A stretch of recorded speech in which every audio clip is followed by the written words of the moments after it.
Friday afternoon to the third of our presentations, lectures in celebration of Bernard Lonergan's Method in Theology. It's 50 years since the publication of Method in Theology. Sorry. Take two. Is this working? Yeah. Okay, take two. Okay. So welcome everybody, and thanks for coming Friday afternoon. This is the third in our presentations on Bernard Lonergan's masterwork, The Method in Theology.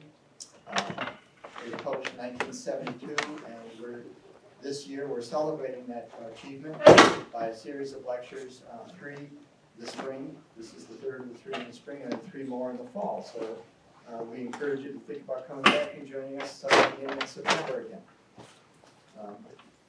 Lonergan was a theologian, a Catholic priest, a Jesuit, who in his early education saw the need for a reform in Catholic theology.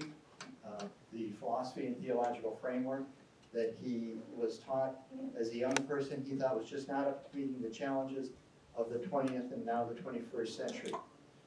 He spent really almost 40 years of his life trying to address the issues that he thought would be necessary to bring Catholic faith into dialogue with contemporary issues and trends, developments, especially in science and the human sciences and historical sciences.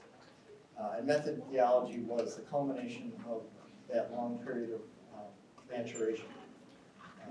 We've invited scholars from all around the world, and tonight we have with us a scholar from Australia who will be speaking about one of the things that he thinks is seminal in Lonergan's Method in Theology, addressing contemporary issues. So we have with us tonight Dr. Neil Ormerod, who is Professor of Theology at the Australian Catholic University and a member of the Institute for Religion and Critical Inquiry.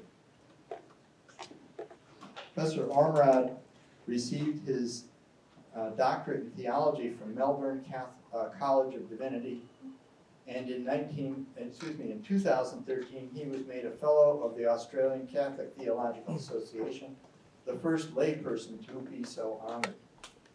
His teaching and publications span a variety and a wide range of topics, including theological ethics, interdisciplinary connections of theology to the natural and human sciences, and areas of contemporary conflict and controversy.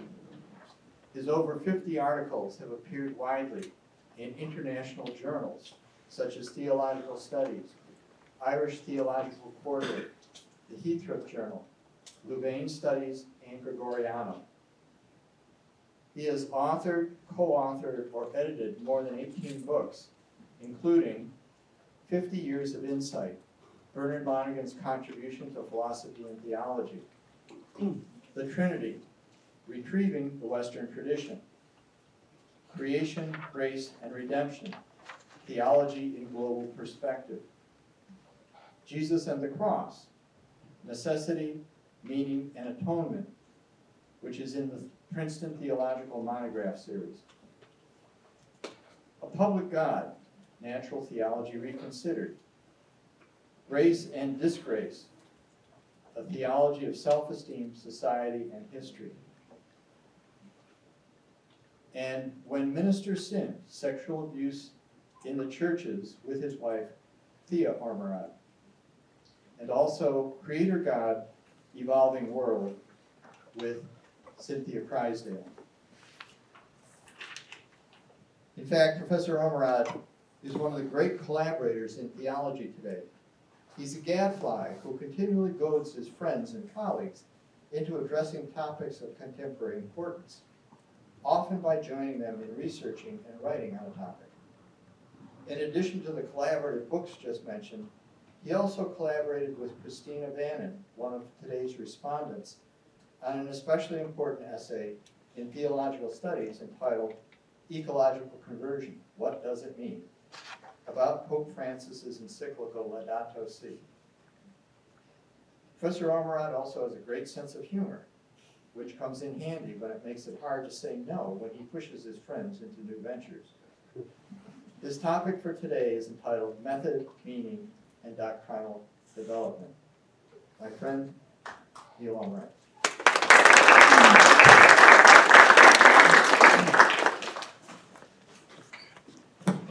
Thanks very much for that. I appreciate your words of welcome. And I'd like to thank the organisers for the invitation to present as part of this lecture series to mark the 50th anniversary of Lonergan's method in theology. I still remember my first encounter with Lonergan's writings some 40 years ago, listening to a lecture in Sydney by Fred Crowe during his retirement tour at the age of 65. His lecture on Lonergan's new organon stirred me into reading Insight, which I followed up with reading Second Collection and then Method, all in the space of about 2 years. It was a steep learning curve for a mathematician doing theology on the side. Years later, I engaged more deeply in Lonergan's work in my doctorate, in which I sought to put together a model of revelation drawn from method. This involved scouring his writings then available to me for clues as to how Lonergan thought about the topic of revelation and how his writings in method might be used to better understand its nature. Indirectly, this also meant touching on, however lightly, the various references to doctrinal development in his corpus. The key theme that emerged for me was the notion of revelation as the entry of divine meaning into human history, and I quote, "Meaning is the stuff of man's making of man. So it is that divine revelation is God's entry and his taking part in man's making of man. It is God's claim to have a say in the aims and purposes, the direction and development of human lives, human societies, cultures, human history. To ask questions about doctrinal development is asked to ask questions about the ways in which meaning enters into human history and the ways in which meaning develops over historical timeframes. What I would suggest is that Lonergan's method provides us with a rich account of meaning that helps us understand doctrinal development from a variety of perspectives without reducing it to a single process. I shall begin by briefly reviewing the significance of John Henry Newman's The Essay in the Development of Christian Doctrine from the perspective of meaning. I then consider Lonergan's comments in relation to doctrinal development before turning to his development of the questions of meaning in method. The categories of meaning in method provide several ways in which we can conceive of the development of doctrine and dogma. I'll conclude with an illustration of these ways in relation to the doctrinal development at Nicaea. So, John Henry Newman. Newman's seminal essay has become a locus classicus on the question of development. And while it's true that nearly every author who writes on the topic will cite Newman, I would suggest that many have missed what is really happening in that work. Every author who references Newman on development focuses almost exclusive attention on the 7 notes that he introduced to evaluate true from false development. Yet these notes are introduced in the second half of the book.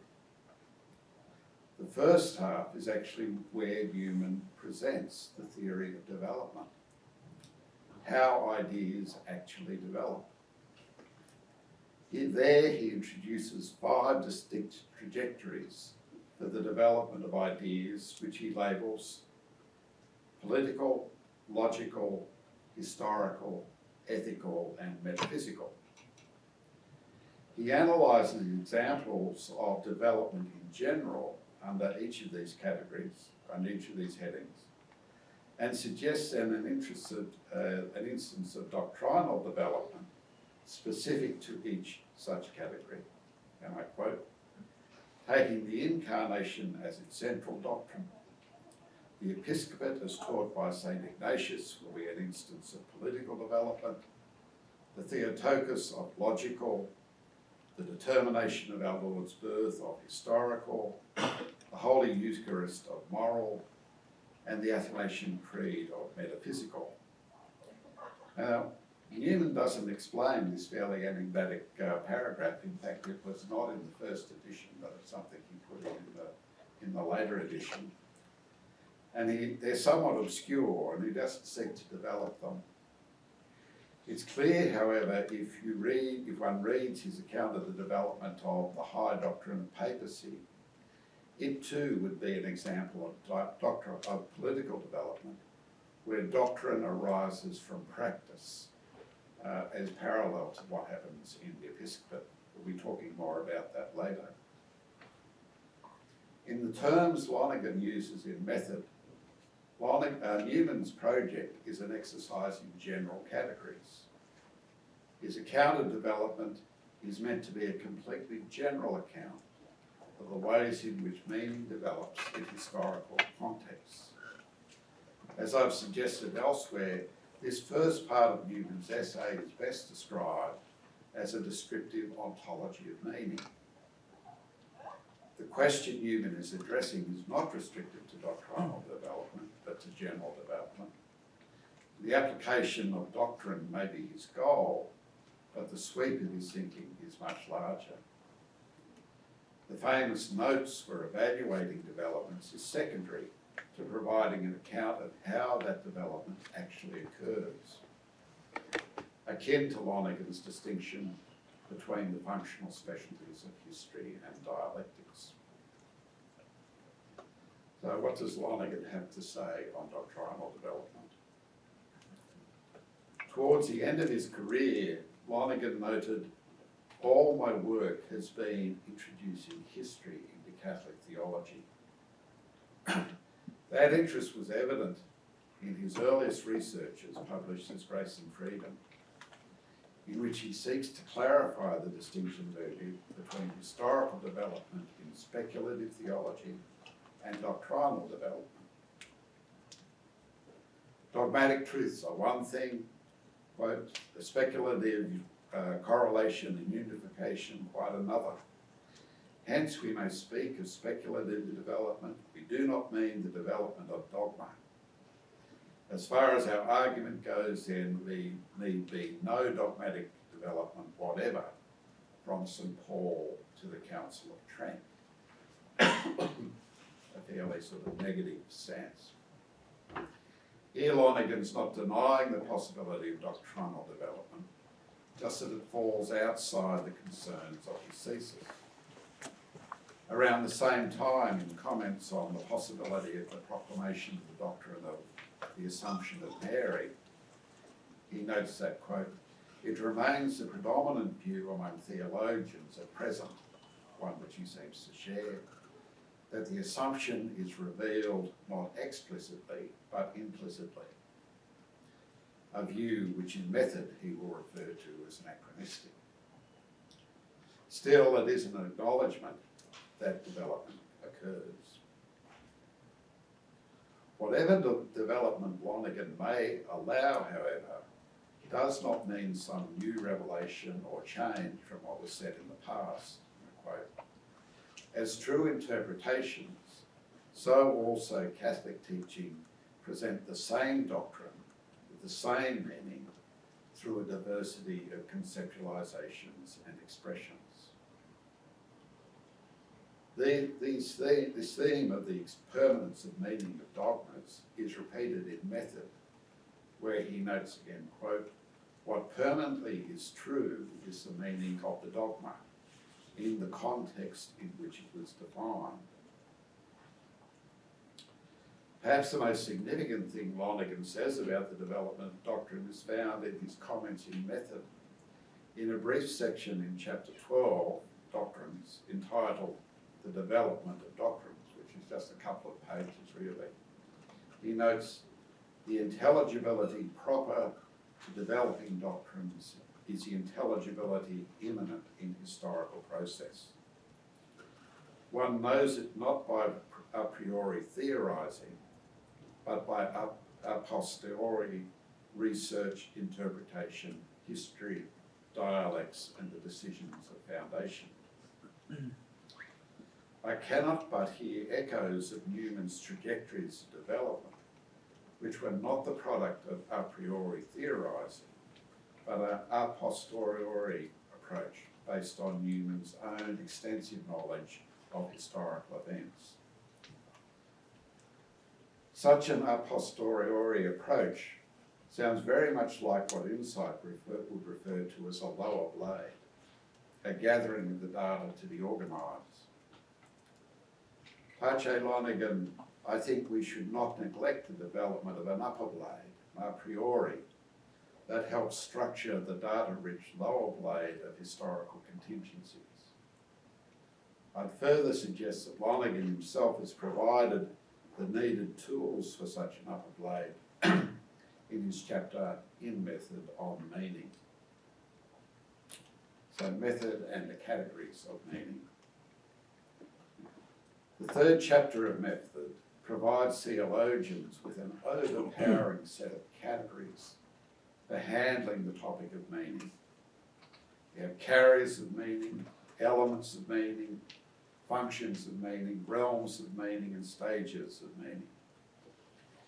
If in fact, as Lonergan suggests, divine revelation is God's entry and taking part in man's making of man, and that this making of man is primarily about meaning, then these categories of meaning are pertinent to both the general theology of revelation and specifically the development of doctrine.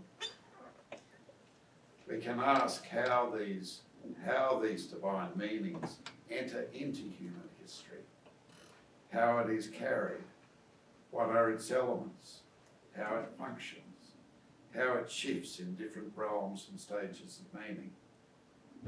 Now, in this paper I can't address all those possibilities, but I will address some of them.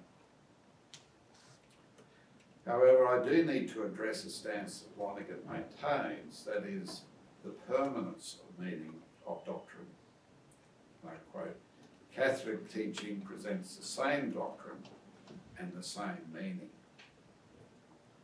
Lonergan is walking a fine line here between a strong assertion of historicity and his fidelity to the teaching of Vatican I on the permanence of meaning of dogmas.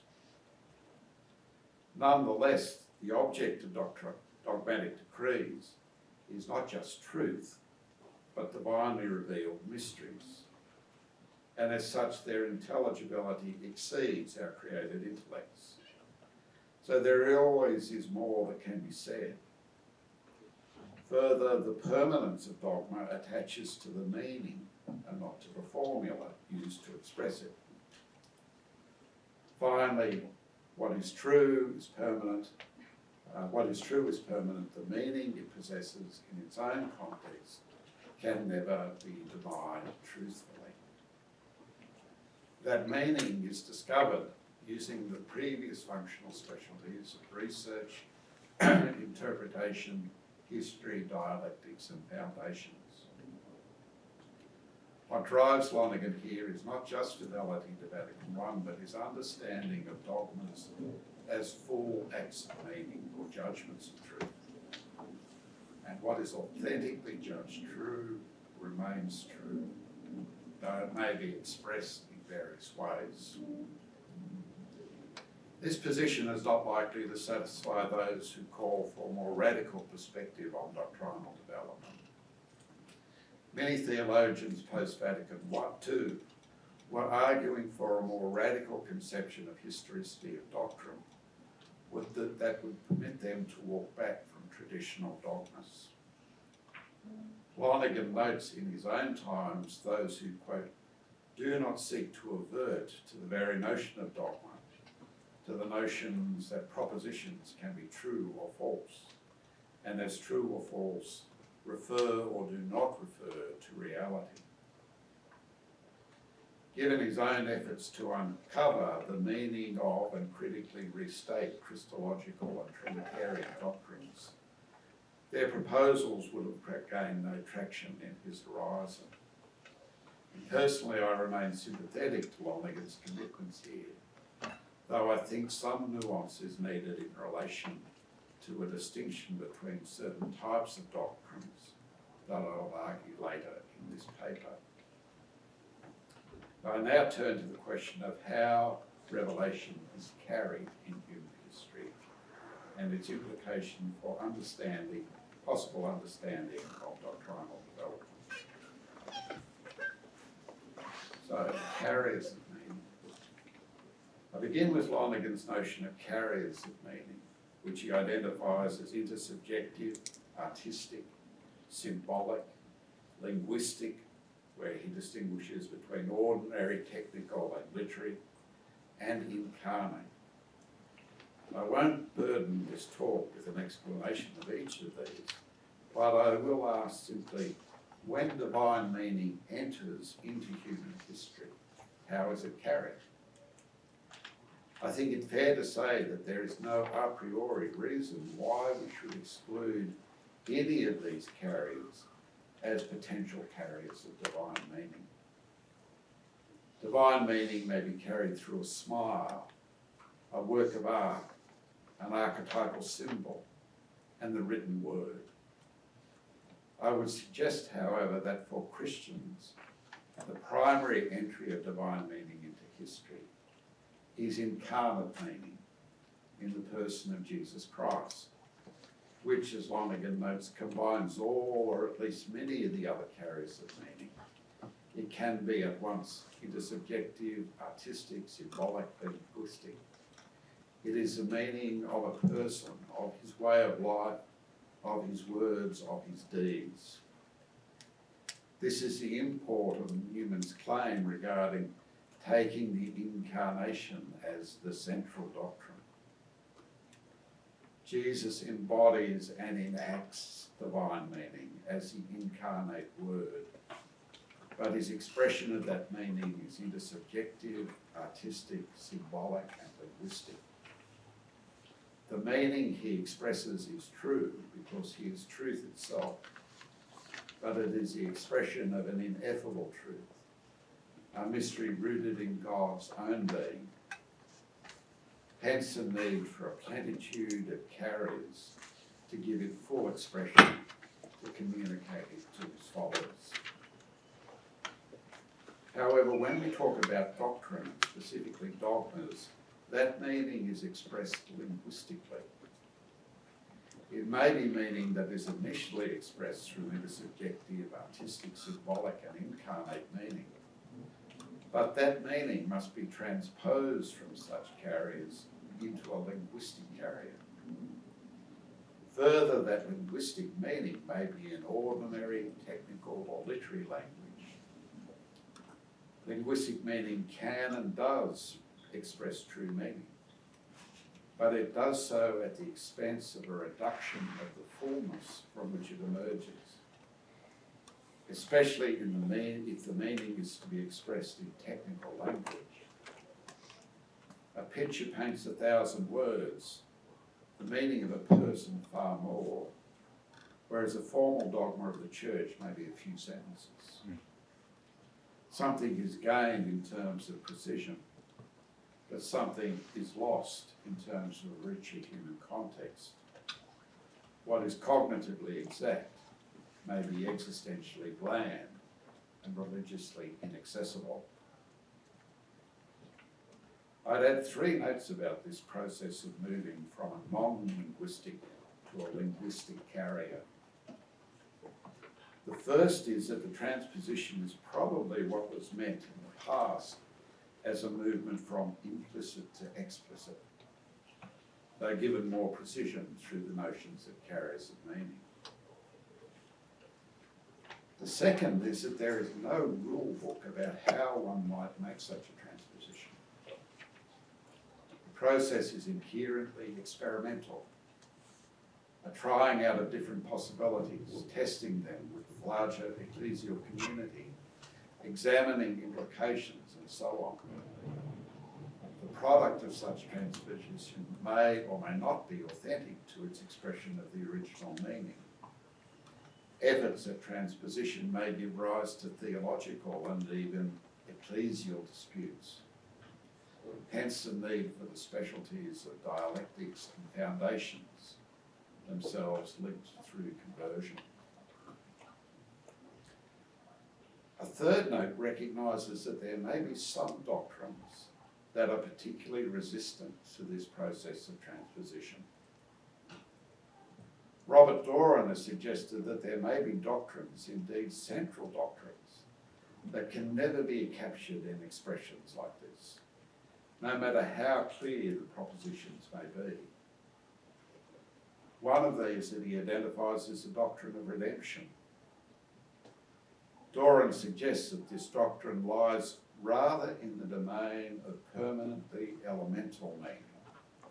That is to say, it is possible that its meaning will always be better expressed in symbolic, aesthetic, and/or dramatic terms of scripture, literature, and drama, and be lived forward from the narrative that it will be formulated in the quasi-technical type of formulation that most dogmas provide.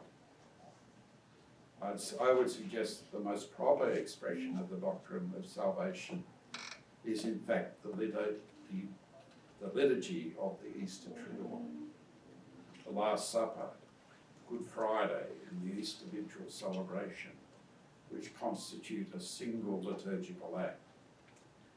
This is an immersive experience of the doctrine of salvation that communicates at multiple levels. So far, I've considered what might be termed a process of development, where divine meanings communicate the richness of revelation, are transposed from various carriers of meaning into linguistic meaning, particularly the more technically precise meaning of dogmas. Now I'd like to consider other processes, not just in the ways in which meaning is carried, but the ways in which it functions in the ecclesial community. So doctrine and functions of meaning. In method, Lonergan identifies 4 functions of meaning, 4 ways in which meaning operates: cognitive, constitutive, effective or efficient, he uses those terms interchangeably, and communicative. Cognitive meaning is broadly concerned with truth, constitutive with identity, effective with action, and communicative with transmission. While I would suggest theologians often focus on the cognitive function of meaning, I'd argue that the primary function of divine meaning's entry into human history is constitutive, or in what biblical language we would call covenantal. The Christian community is a covenant community of shared meanings, born out of Jesus' death and resurrection, that constitute its identity as Christian. When we focus attention on constitutive meaning, we note that while there may be common meanings within the Christian community, not all are constitutive of their identity as Christian. Some such meanings are empirically constitutive in this time and place, but not normatively constitutive. The biggest doctrinal development in the New Testament was to disengage the empirically constitutive meaning of Jewishness in the early church from the normatively constitutive meaning of faith in Jesus Christ. This was the importance of the circumcision debate that we find in Paul's letters. This shift involved a development within constitutive meaning. Indeed, the Church has undergone a number of such shifts as it engaged with and transcended different cultural settings. Now, when some make the claim that Vatican II introduced no new doctrines, they fail to attend to the importance of constitutive meaning in relation to the cognitive, and to the fact that these constitutive meanings underwent a massive shift at Vatican II. The Church changed the church's internal and external relationships between clergy and laity, between church and state, between Catholicism and other Christian denominations, and between Christianity and religious traditions. The Catholic Church changed its identity in changing these relations. This was evident in the emergence of new spiritualities and sacramental practices, new ecumenical and interfaith dialogues, and a new openness to secularity. And the response of those seeking to undercut the impact of Vatican II has been to seek to re-establish religious practices and attitudes that dominated the pre-conciliar era. The struggle we now experience in the pontificate of Pope Francis is not over cognitive meaning, but over constitutive meaning, and the shift in the carriers of meaning that occurred post-Vatican II.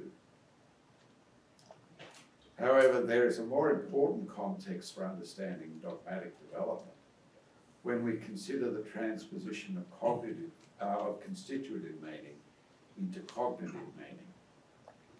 Fred Lawrence refers to this shift as arising from love's pressure on intelligence. Constitutive meanings are carried in a variety of carriers of meaning, whereas cognitive meaning, the key carrier is linguistic. So we're back to the context we noted before. Consider the emergence of Trinitarian doctrine. One thing that is evident in the New Testament is the pervasive references to God, Father, Son, and Spirit. This is particularly evident in the various triadic formulae, most notably the baptismal formula at the end of Matthew's Gospel.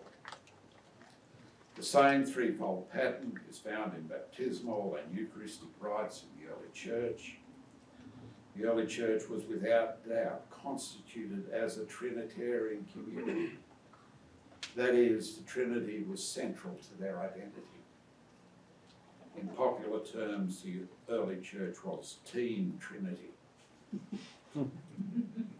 Nonetheless, the struggle to express this constitutive meaning as a cognitive meaning was extremely difficult and involved a complete reconceptualization of God as triune, three co-equal persons in one divine existence. I'll come back to this at the conclusion of the talk where I talk about the Council of Nicaea. But the difficulties of this transposition are well known to all students of the history of Trinitarian doctrine. There is, however, a further trajectory to consider apart from the transposition of constitutive meaning to cognitional meaning. Constitutive meaning contains not only beliefs but also practices, how things should be done, how the Church's life should be organised. When we consider the doctrine of the Trinity, it is either true or false. But these other types of constitutive meaning, based on practices, are more in the realm of practical rather than theoretical meaning. Here I think we can identify a shift from constitutive meaning to effective meaning, in which we imagine, we plan, we investigate possibilities, we weigh pros and cons, we enter into contracts, we have countless orders given and executed. Or in ecclesial terms, we organise the structures of our common life. They concern decisions about the structures of ministry and the types of authority to to be exercised for the well-ordering of that common life. Here again, I'd refer back to Newman's comment that the emergence of the episcopate, as taught by St. Ignatius, is an instance of political development, by which he means doctrine emerged from practice, not practice from doctrine. If we take, for example, the doctrine of the divine institution of the threefold order of ministry, we should heed the insights of Joseph Comanche. In his book Foundations of Ecclesiology, Comanche speaks of the need for a dialectical analysis of the classical notion of divine institution as applied to the church and its structures. Unquote. Whether a normative church order has been bequeathed to the church is, of course, one of the more pressing ecumenical questions today. It seems to me that the question of a jus divinum, a divine law, could stand dialectical analysis, especially in light of Lonergan's discussion of classicism and differentiations of consciousness. If we read the notion of jus divinum as an original blueprint specifying the key elements of the threefold order of ministry, then there is little historical evidence to support it. On the other hand, if we read the history as one of the emergence of recurrent patterns of ministry that met the needs of the church order for the first century or so of the church's life, which was then given doctrinal justification, that history makes more sense. However, if such doctrines are examples of effective meaning to do with more practical implications, practical actions, then we need to acknowledge the relativity of what is being claimed. Judgments of this type cannot make the absolute claims of judgments of cognitional meaning. Even if we adopt the language of divine institution while seeking to avoid any form of voluntarism, then God's will for the church to be guided is guided by divine wisdom, which reflects a certain type of intelligibility.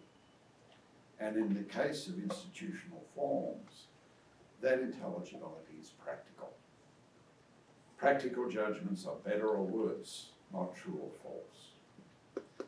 There can be other forms of church order, as we witness in various other Christian denominations, and as we find the various additional features that have emerged within the Catholic tradition.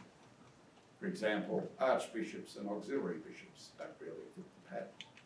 Cardinals and religious orders. The most that one can argue is that the threefold order of ministry, taken as divinely instituted, is convenient or fitting. Now, indeed, I would argue that ecclesial doctrines taught by the church fall into this category. They are ways in which to order the life of the church, not necessary or true in the sense of a theoretical judgment, but true in the weaker sense of a practical judgment. They are, as modern managers would say, fit for purpose. And at times that fittingness takes time to emerge. For example, in relation to the papacy, where some might propose development is still occurring. This, I take it, is the import of Newman's notion of political development. I would suggest this is a movement from the constitutive function of meaning to an effective function of meaning. Viewing ecclesial doctrines in this light may open up real possibilities within the ecumenical arena in terms of recognising the validity of other ecclesial structures currently in place in other denominations. I dare say many of our liturgical and sacramental doctrines fall into the same category. Now, thus I would suggest that when we consider the notion of doctrinal developments, there are at least 4 heuristics that emerge in terms of functions of meaning. There are developments within constitutive meaning from empirical to normative, developments from constitutive meaning to cognitional meaning, particularly in relation to dogmas, and from constitutive meaning to effective meaning. And of course, this also involves significant transposition from a variety of carriers of meaning to primarily linguistic meaning. Finally, we could also ask about communicative meaning. This would open up the discussion to a whole area of enculturation, which itself could drive doctrinal developments as the need to communicate constitutive meaning in new contexts, into new contexts that arise more pressing questions that also prompt developments in cognitive meaning. I'd now like to introduce another form of transposition that can arise with reference to Lonergan's realms of meaning. In the chapter on method, Lonergan identifies 4 realms of meaning: common sense, theory, interiority, and transcendence. Later, he will add realms of scholarship and art. I'll focus just on the first 2 of these. We're all familiar with the common sense realm of meaning, simply because that is where we spend most of our lives. We live, work, eat, shop, clothe ourselves, and so on.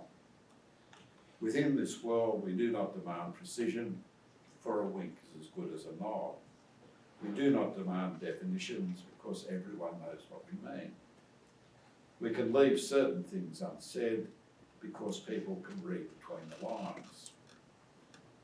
All this works well until we move from one common sense, or realm of common sense, to another, and suddenly find that everyone does not understand in the same way. Common sense is tied to a certain people, a certain time and place, and can even change from one city to another in the same country. For example, Sydney and Melbourne, and anyone who knows will know. I'm sure Richard knows.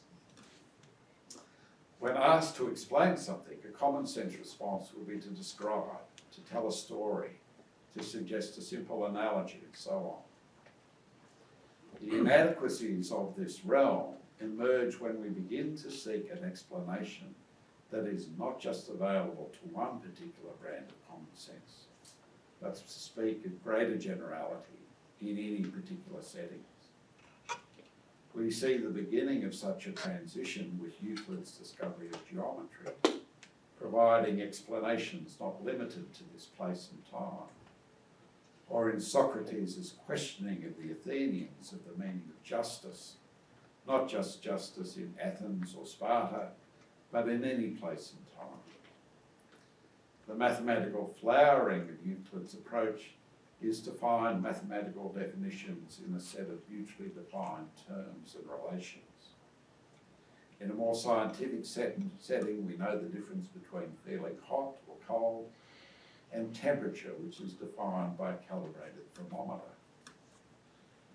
With such a notion, we can embark on the science of thermodynamics. We can then solve a whole series of questions that are impenetrable if we remain in a common sense realm. The power of explanatory language is that we can begin to solve problems. We can create science and the techniques that flow from it. But is this realm of theory relevant to theology?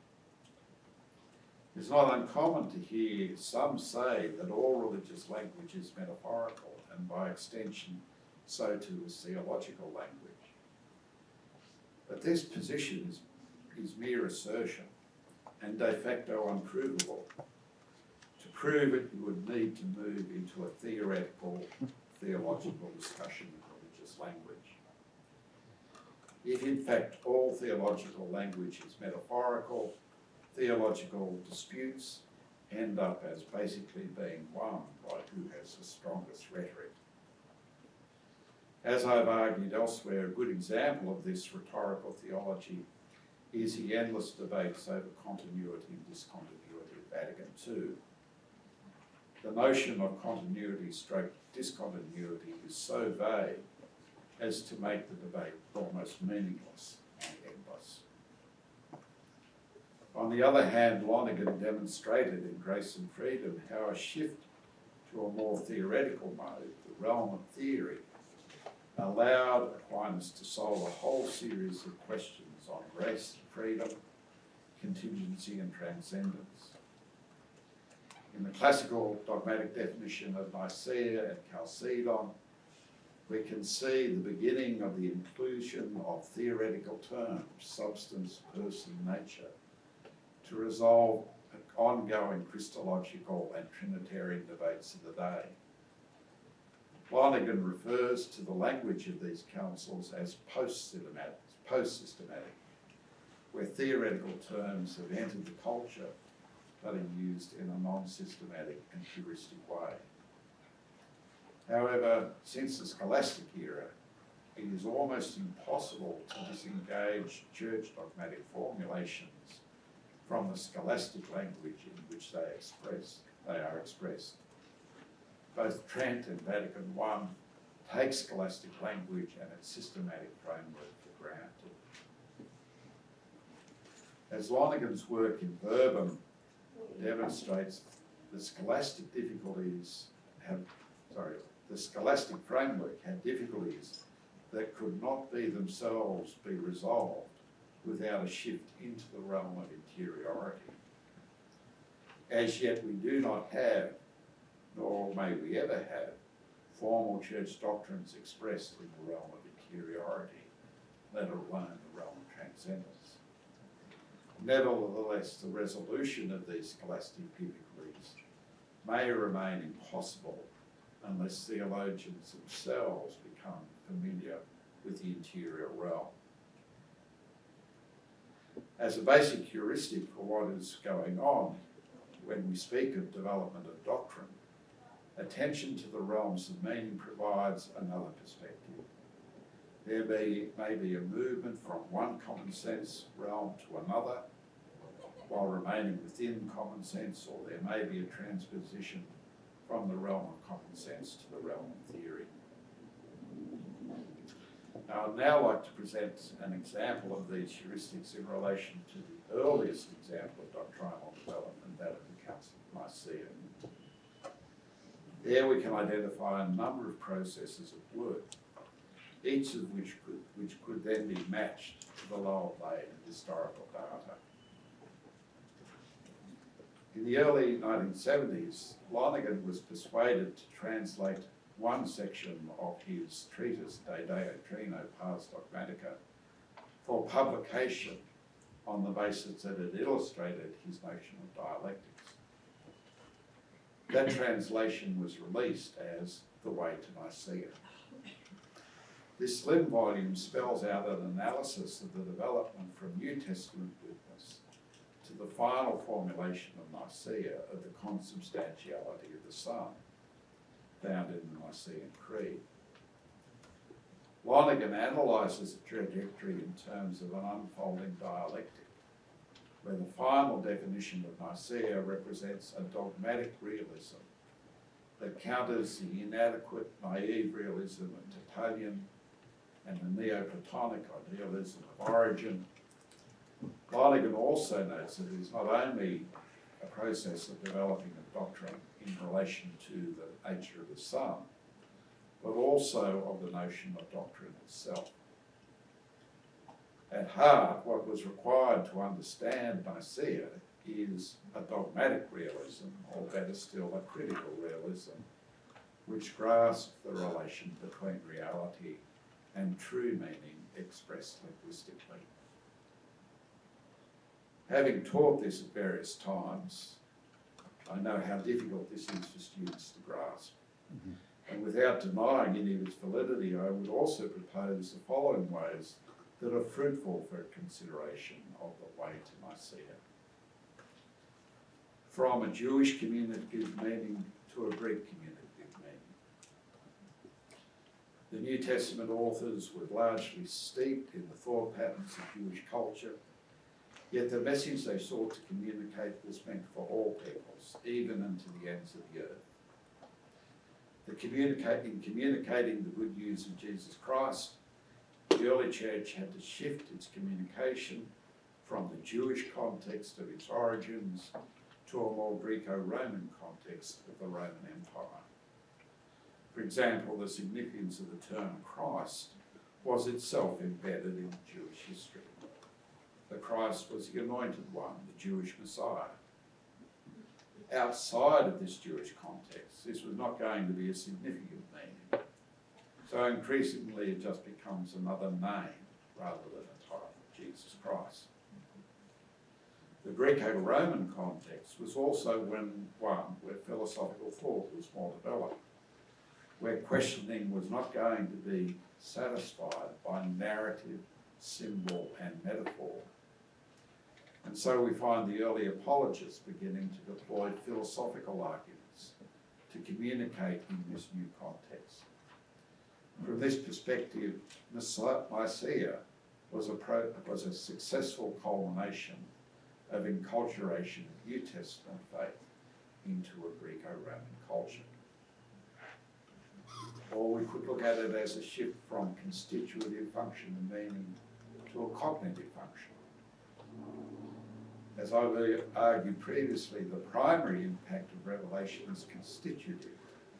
It constitutes a community of belief. In the New Testament, we can identify a massive communal religious conversion focused on the person of Jesus. No title, no outpouring of love is enough to capture the significance of this person. So amply exemplified in the hymn of Philippians, his state was divine.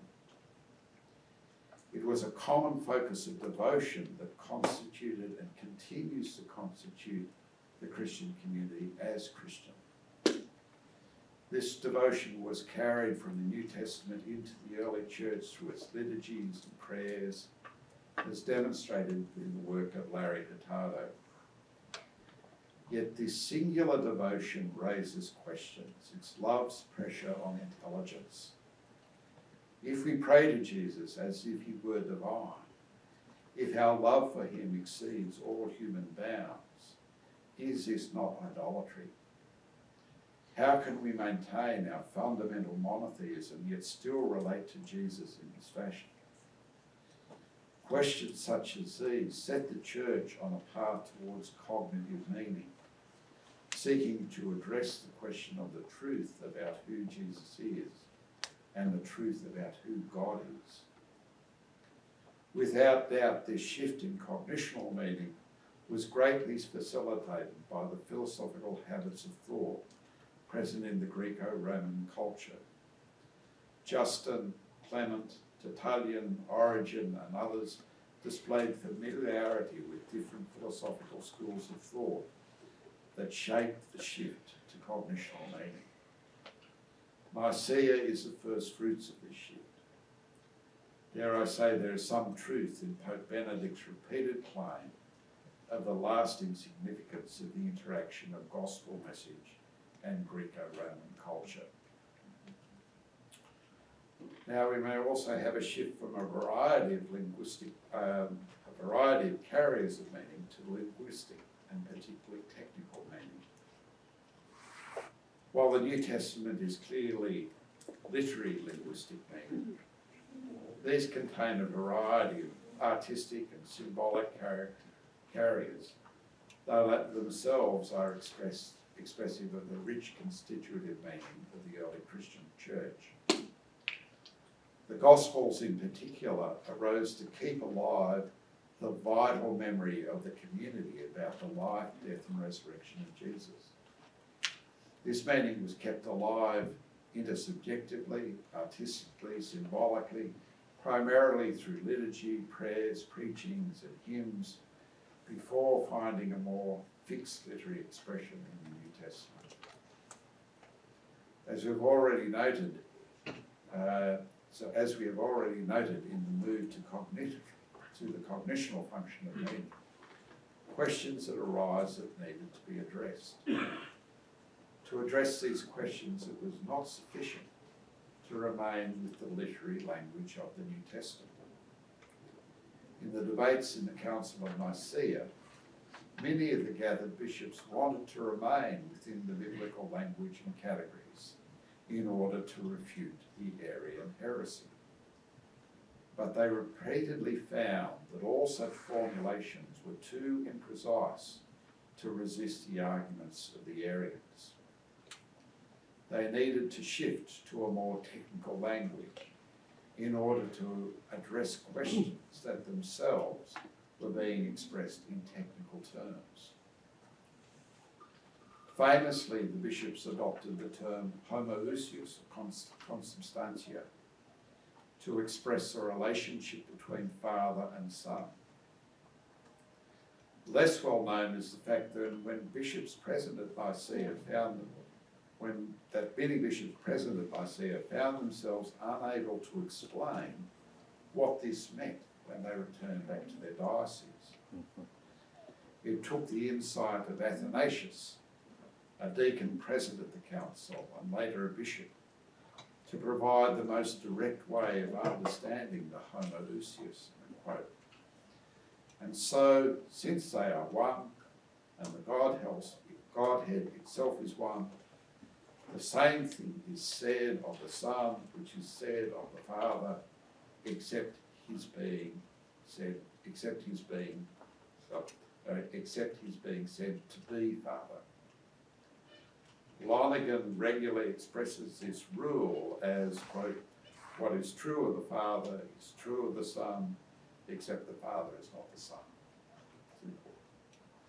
He notes that for Athanasius the rule was basically a scriptural hermeneutic, so that whatever scriptures say is true of the Father is true of the Son, except the Father is not the Son.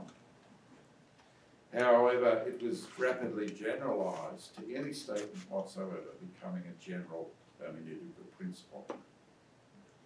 Of itself, the rule of Athanasius approaches the technical ideal of mutually defined terms and relations.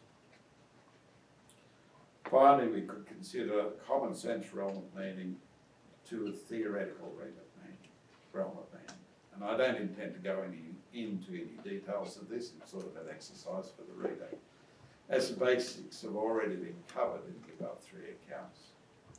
As Lonergan has stated, the language of Nicaea is post-systematic. So the movement from a common sense realm of meaning we find in the New Testament to Nicaea is not a fully fledged movement into the realm of theory, though it does drive that movement, which finds its full flourishing in the work of Aquinas. In his writings we find perhaps the most thorough transposition, not only of the meaning of Nicaea, but of the whole Christian belief into a theoretical, metaphysical realm of meaning. To conclude, the Catholic Church continues to struggle with the issue of development in the context of massive social and cultural changes. These changes have evoked a variety of responses from its leadership. While recent papacies have focused on the cognitional function of meaning, defending church teaching, Pope Francis has worked to promote a significant change in the constitutive, affective and communicative functions of meaning, a shift that some in the church have found unsettling, while many have welcomed. These shifts may in time result in genuine development in the cognitional function of meaning, under love's pressure on intelligence. But as Lonergan notes in Method, quote, the constitutive meaning and effective meaning are matters on which most Christians very largely agree. Meanwhile, we must again, quote, await common cognitive agreement while collaborating in fulfilling the redemptive and constructive role of the Christian Church in human society.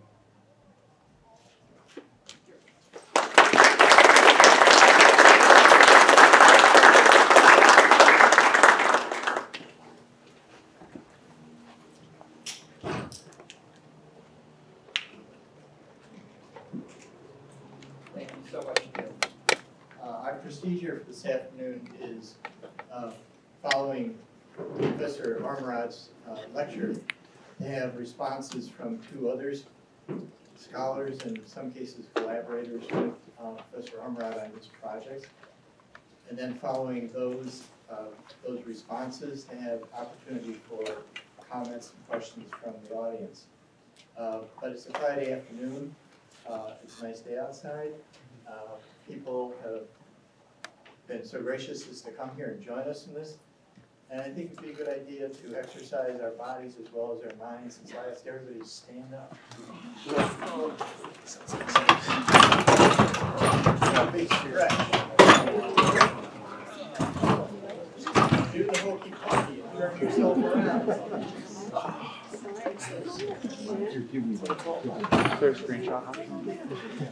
Okay, that gets the blood flowing a little bit more. Okay, we'll commence now with our responders.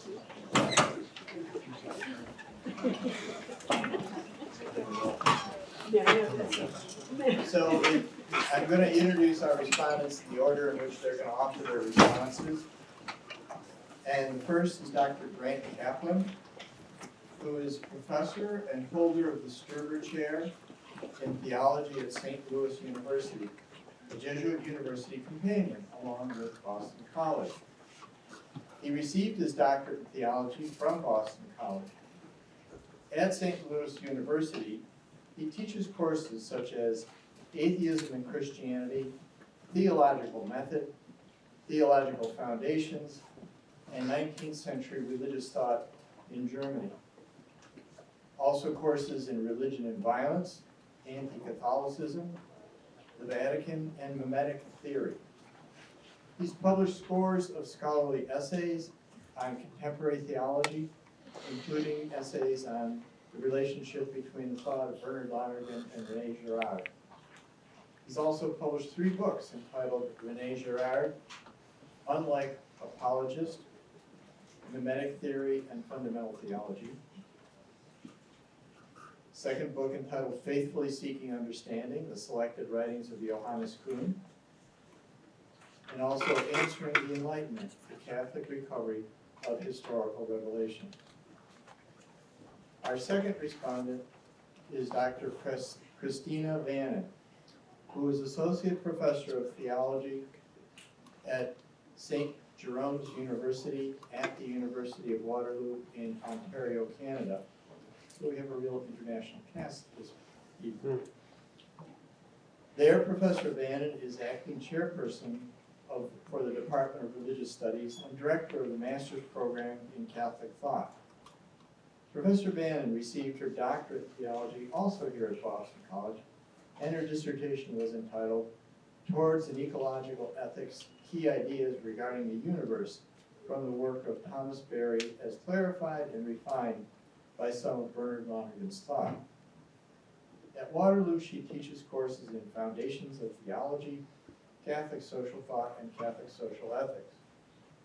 For over 2 decades, she has continued her commitment to ecological ethics, spirituality, and theology in her teaching, public speaking, and in publishing essays such as Attaining Harmony with the Earth, Canadian Women's Religious Communities, Models of Contextual Ecological Justice, and Ecofeminist Theology, Choosing Life for All, in addition to the important co-authored essay with Neil Ormerod on ecological conversion that I mentioned earlier. So my pleasure to introduce first Grant Kaplan and then Cristina Vanin.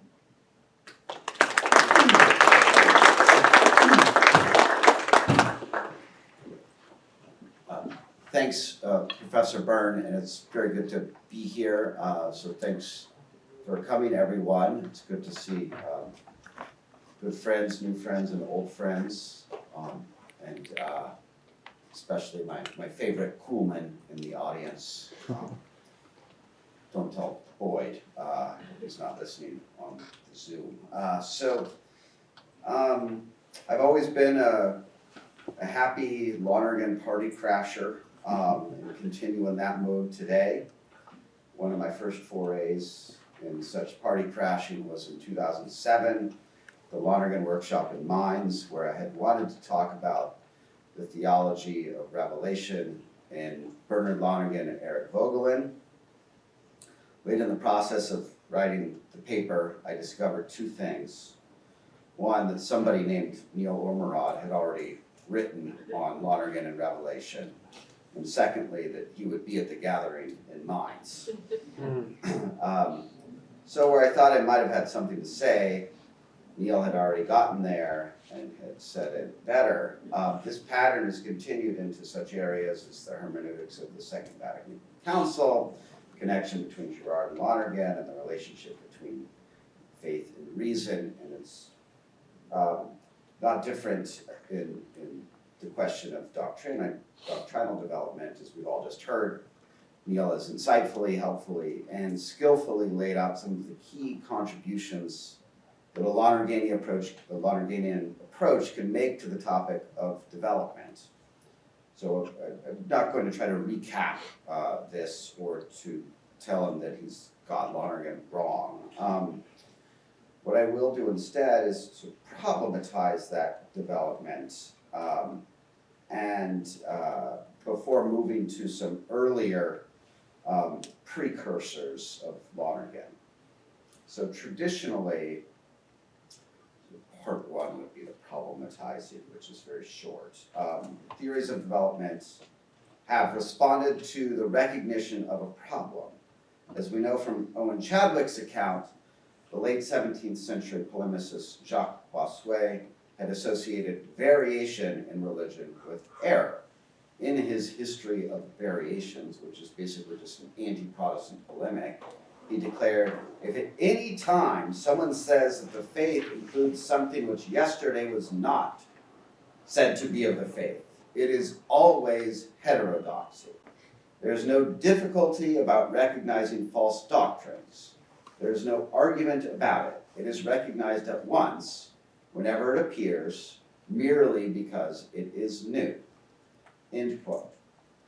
So by Newman's time, 150 years later, as both Chadwick and Neil note, the fact that doctrine had developed, which means change, at least in some sense of the word change, had become a recognized and acknowledged fact. But from the fact of development, one needed a theory to judge it, a theory that Newman provided in a text that Neil describes as a locus classicus on the question. What I would like to do, a trick that comes as no surprise to people who know me at least, is to suggest that an appeal to Newman's locus classicus could be enriched by attending to German developments from the same century, some of which occurred full 2 decades before Newman's famous essay. I mean, of course, the contributions of the famed Catholic Tübingen school. As the idea of development came into vogue in the late 18th and early 19th century, it was often expressed, especially in the Romantic framework, in an organic metaphor. Just as plants and animals developed, so too did doctrine. The problem with such a metaphor, however, is obvious. It omits the realm of human freedom, a realm so aptly highlighted by Neil at the beginning of his paper. And in this realm, revelation concerns not just data, but meaning, which Lonergan himself describes as the stuff of man's making of man. Lonergan's contribution seems particularly helpful as a way to explain both the permanence and change that mark development. The founder of the Catholic Tübingen school, Johann Sebastian Drey, integrated Friedrich Schleiermacher's emphasis on the ability of the individual theologian to mediate past truths into present concerns through divinatory powers associated with what Schleiermacher calls religious genius. Drey writes, quote, "This is what is needed to undertake any scientific study. The vocation consists in those qualities without which one cannot transform a bunch of lifeless, externally derived ideas through free reconstruction into living knowledge." End quote. This task of reconstructing is the very thing at play in doctrinal development. To reconstruct is akin to interpretation, which Dry describes as transforming oneself into the author and reconstructing the act of his writing. If you're familiar with Friedrich Schleiermacher, this is more or less the exact same formulation. Only by doing so can one move beyond confusing the memorization of certain terms and definitions with the act of understanding. The product of such theological activity is the making present of the past, the uniting of the dogmatic formula, say, of Nicaea, with the faith of present believers. So when we stand up and we say the creed, if we go to church, it doesn't mean we're understanding what the fathers meant at all. So doing this realizes the living nature of faith in a more human fashion than organic inevitability. To speak in dialectical terms, the formulas provided in the New Testament about the nature of Christ and Christ's relationship to the Father are insufficient in themselves to deter Arian and other interpretations. The formulae arrived at were compelled by the aforementioned insufficiency to create the dialectical energy that, nudged by Arius, resulted in the formula consubstantial. But for Dry, Johann Sebastian Dry, a religious genius like Athanasius was required, albeit a Catholic religious genius who thinks with the church, to steady the boat between Nicaea and Constantinople at a time in which the waters were indeed very rocky. Dry also conceives a theology of development based on a recognition borrowed from Schleiermacher about fixed, immutable teachings. To be orthodox is to acknowledge as fixed what has been fixed. To be heterodox is to regard what is fixed as mobile. Yet Dry also acknowledges another kind of unorthodoxy, which he calls hyper-orthodoxy. The hyper-orthodox regard what is mobile as fixed. I find this mapping helpful, and my initial impulse is that it complements Neil's comments at the end of the paper regarding the ways that Lonergan's categories can quell the confusion around liturgy and the Francis papacy. At this point, it's perhaps helpful to make a contextual remark, so kind of back to the problematizing. The 19th century theologies of development often grew in atmospheres where theology was forced to articulate how it too, as the queen science knocked from her perch, still belonged in a university and performed Wissenschaftlichkeit, scientificness, scholarship, whereas Aquinas had made the qualification theology was a subalternate science. The Tübingen theologians, following Friedrich Schelling, the great idealist philosopher, put their stake in Christianity as a positive religion and theology as a positive science. For Dry, acknowledging the historical character of Christianity was a necessary prelude to a scientific discussion. The task was to show that the historical character of the manifestation of Christianity, and by consequence, Christian doctrine, was not arbitrary. The particularity of Augustine's circumstances and the pitch of his religious genius, for instance, did not mean that the development of the doctrine of original sin was somehow accidental. The study of doctrines and their development, according to Dry, falls short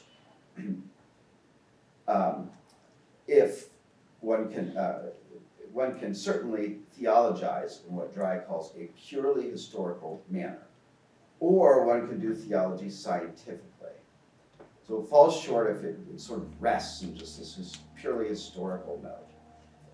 Instead, if one theologizes scientifically, through what Dry calls the construction of ideas, then one can achieve a more satisfactory theology of development.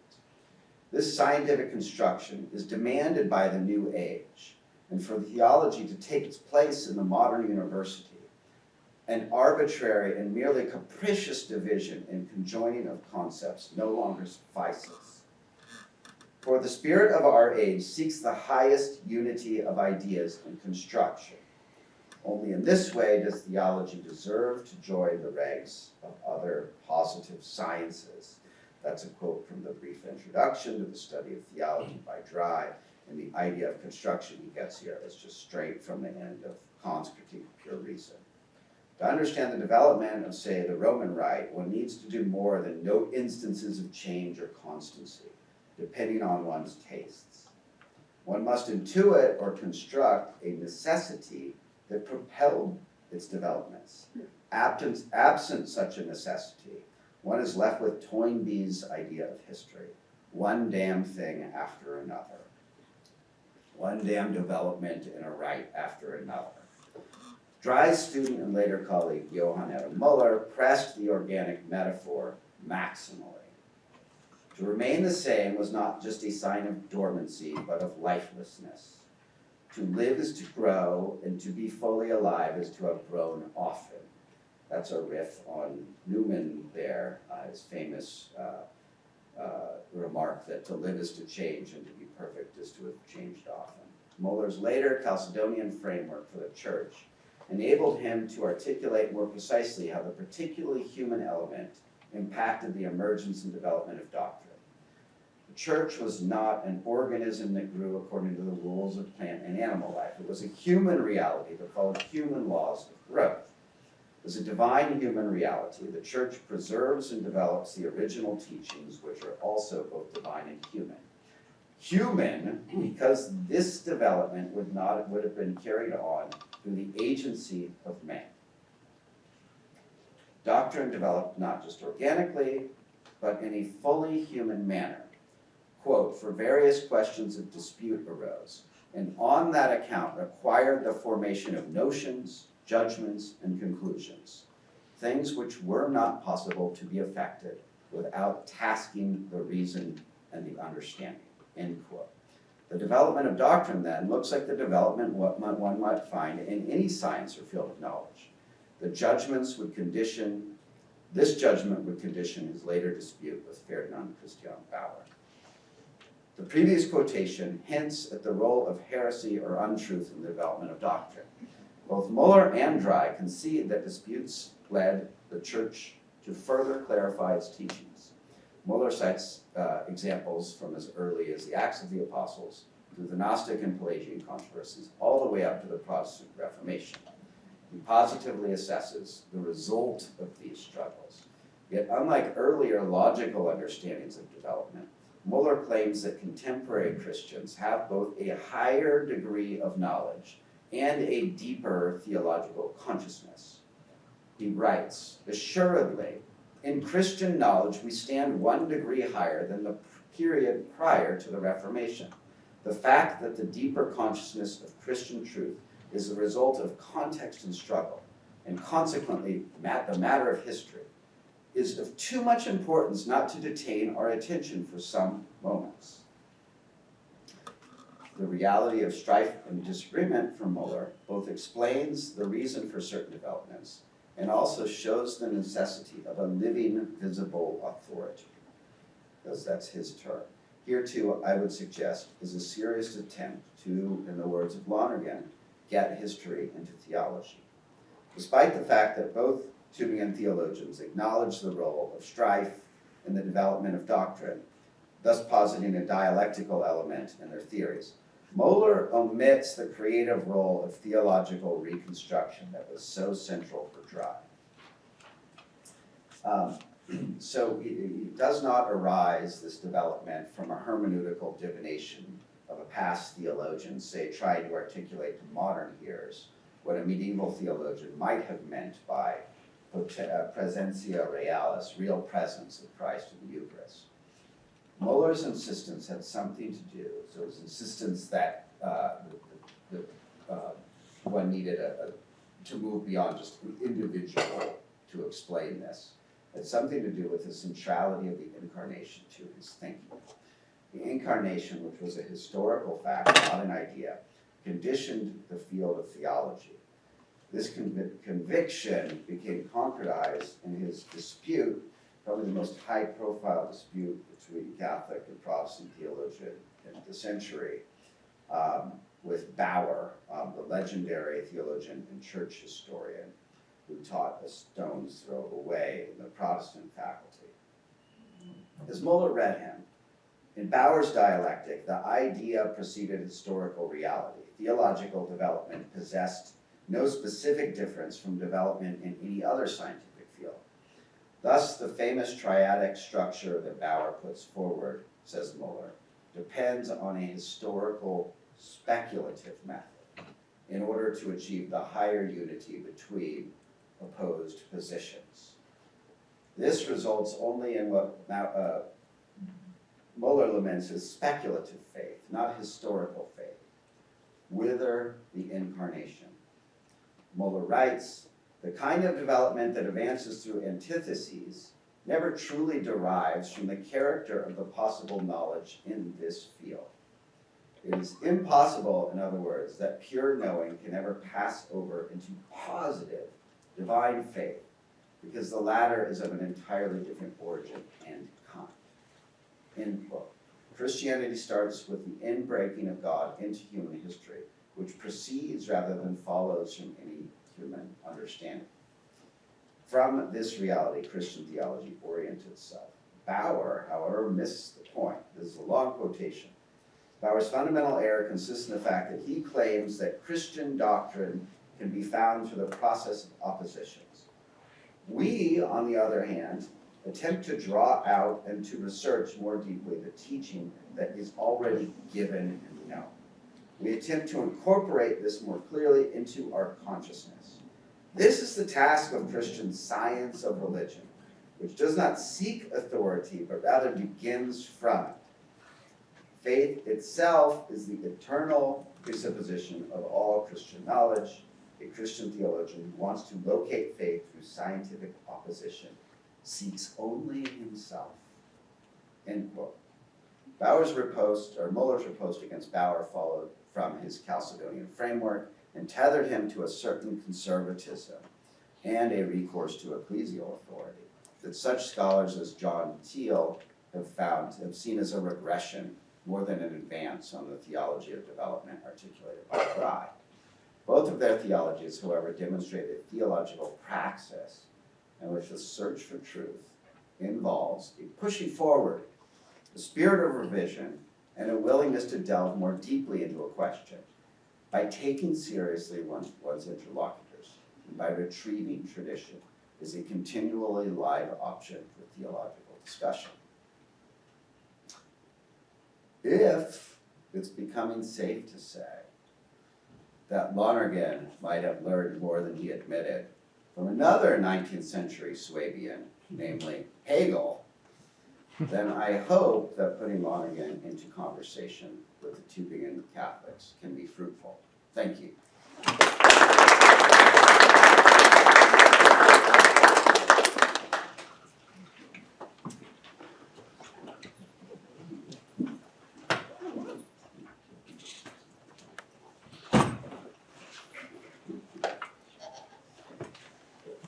So I'd like to start with my own words of gratitude for the invitation to participate in this commemoration of Math and Theology. It is good to be back on my alma mater. It's been longer than I thought. And as I said to Fred Lawrence, much life has been lived since I was here as a student. I also appreciate the opportunity to respond to Neil's paper. Neil is a wonderful mentor and definitely a model of theology as a collaborative project. And as you've heard a couple of times, I've been privileged to work with him, and I hope there'll be more opportunities in the future. Thank you for this paper. On some level, I feel that I and my students have been in conversation with Neil for the past 12 weeks, as we have debated and struggled with and questioned and pondered what you and Christian Jacobs Vendigeer present in your text, Foundations of Theology, a New Approach to Catholic Fundamental Theology. And a significant portion of our class conversation centered around meaning. That human beings are meaning makers. That, as you say, Lonergan provides us with an almost overpowering set of categories for handling this topic of meaning. That we can think of Revelation as the entry of divine meaning into history. That this rich account of meaning invites us to consider many ways in which divine meaning is carried into human history. I appreciate how you help us to consider that there are a variety of ways to understand doctrinal development, given all that Lonergan has to say about carriers of meaning, functions of meaning, elements of meaning, and so on. In this response, I want to focus on what you said about the constitutive function of meaning and about the many carriers of meaning, in light not of the 19th century, but of some significant events that took place in Rome last week as I was preparing this response. Constitutive meaning.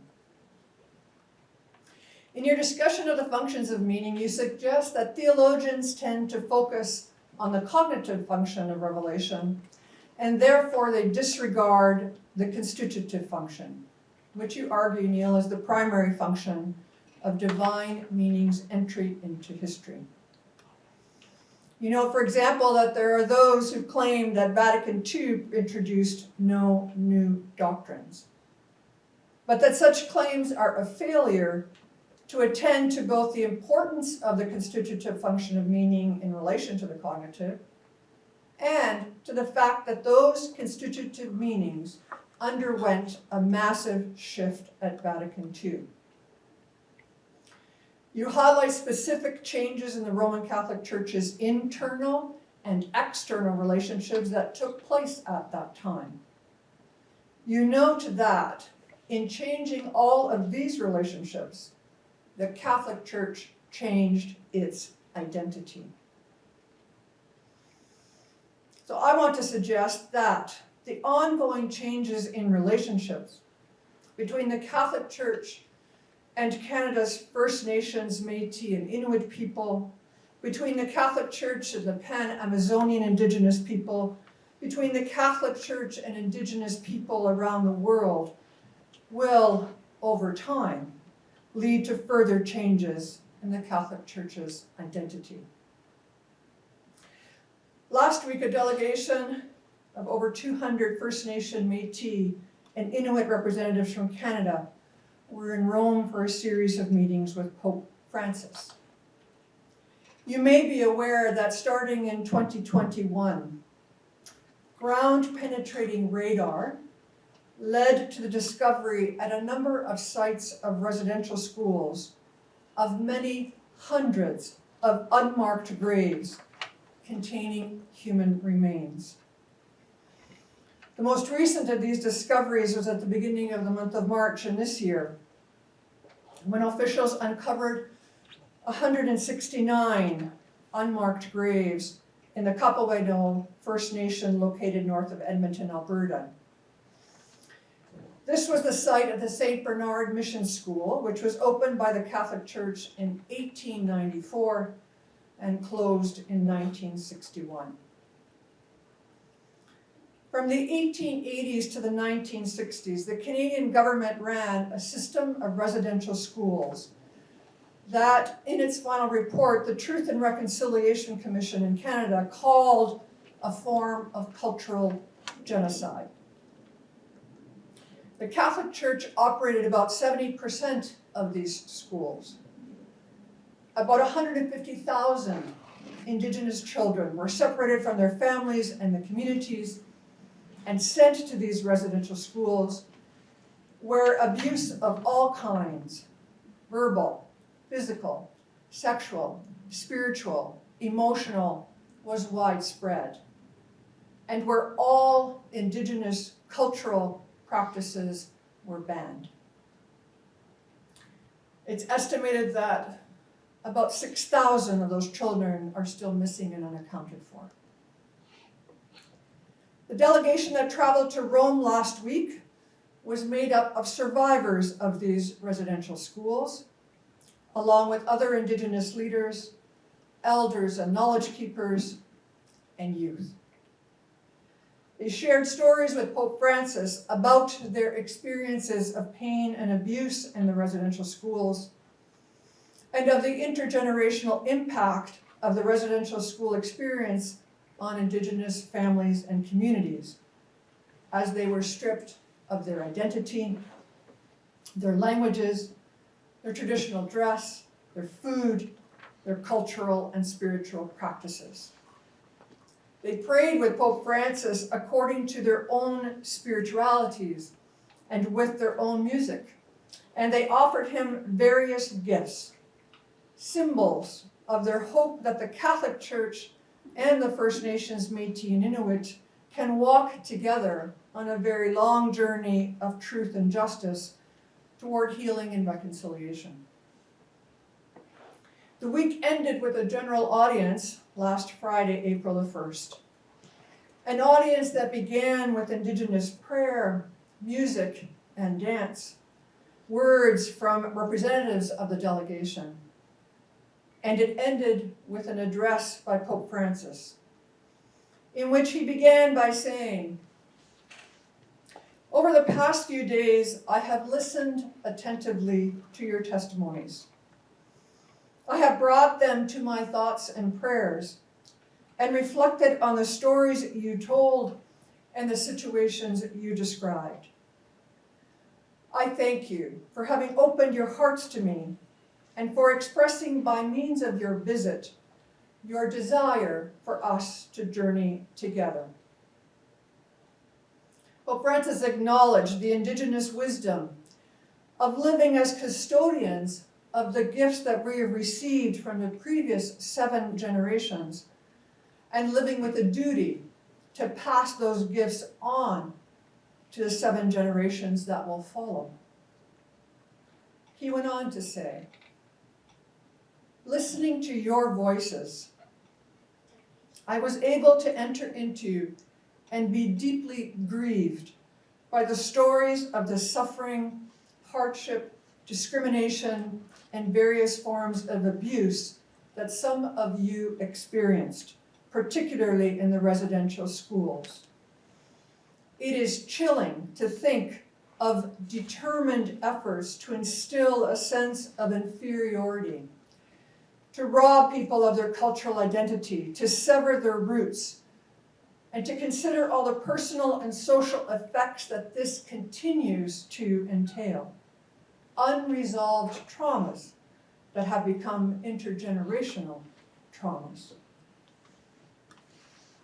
And Pope Francis said, "All of this has made me feel 2 things very strongly: indignation and shame. I feel shame, sorrow and shame, for the role that a number of Catholics, particularly those with educational responsibilities, have had in all these things that wounded you, in the abuses you suffered, and in the lack of respect shown for your identity, your culture, and even your spiritual values. For the deplorable conduct of those members of the Catholic Church, I ask for God's forgiveness. And I want to say to you with all my heart, I am very sorry. And I join my brothers, the Canadian bishops, in asking your pardon." My dear brothers and sisters, it is my hope that our meetings in these days will point out new paths to be pursued together, instill courage and strength, and head to greater commitment.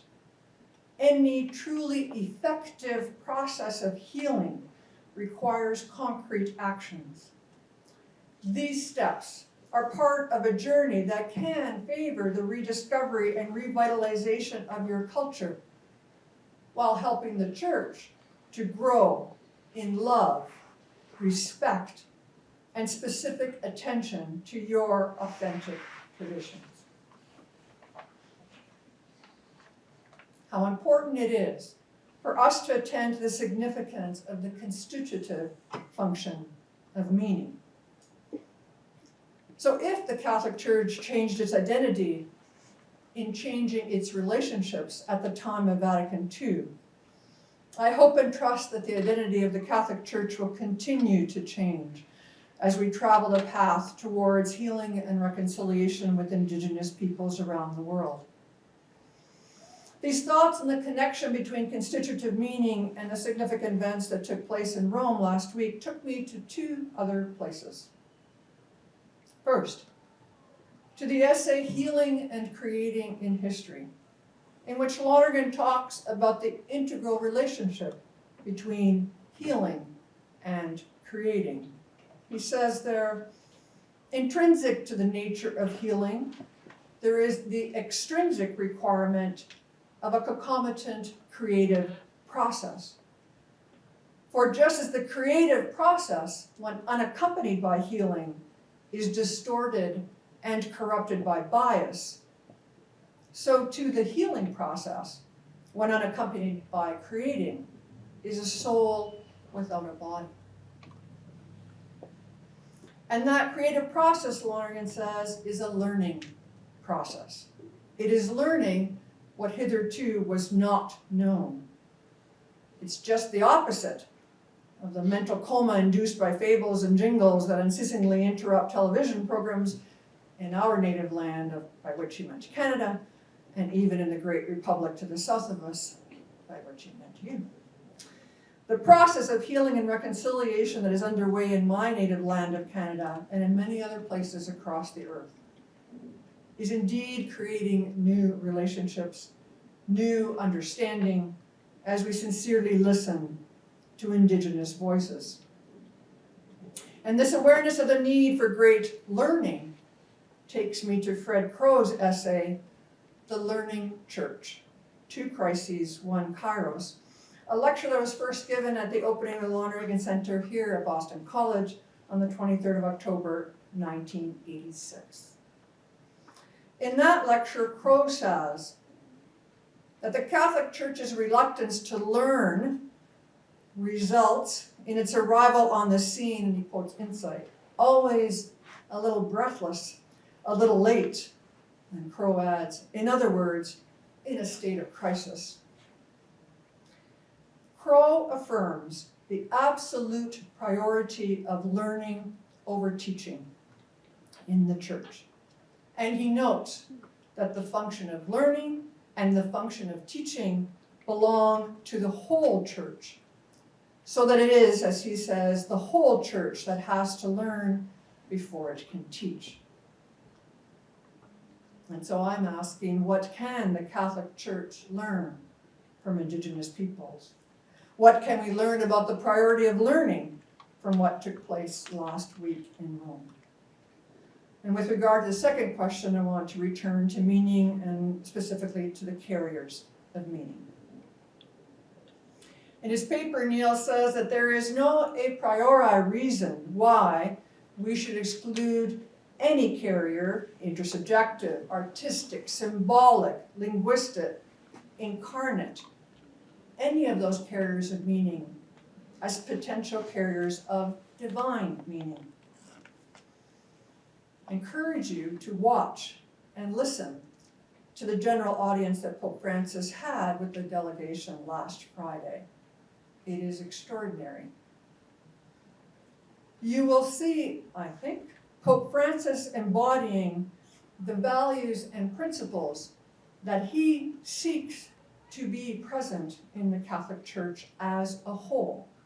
For example, listening before teaching, encountering without fear, openness, welcoming, an honest desire to learn, a desire for truth and justice, an honoring of the dignity of each and every person, solidarity, joy, synodality, which literally means walking together. One of the Métis delegates connected synodality to something that Pope Francis said in Evangelium Gaudium, namely, I prefer a church which is bruised, hurting, and dirty because it's been out on the streets, rather than a church which is unhealthy from being confined and from clinging to its own security. All of these carriers of meaning were evident and active at last week's meetings in Rome. And all of them are revealing and expressing divine meaning in our time. As Archbishop Don Bolin of the Diocese of Regina put it, the incarnation, God's way of healing and redeeming a wounded humanity by walking with us, accompanying us with mercy in our pain and our joy. This has everything to do with how the church is being called to walk with Indigenous peoples today in this land. God walks with us. The risen Lord is neither afraid nor reluctant to come walk with us in the messiness and brokenness of our lives, the pain and complexity of this moment in time. And God asks us to walk with each other in the same spirit, immersing ourselves in the challenges, struggles, and complexities of our histories and our lives. End quote.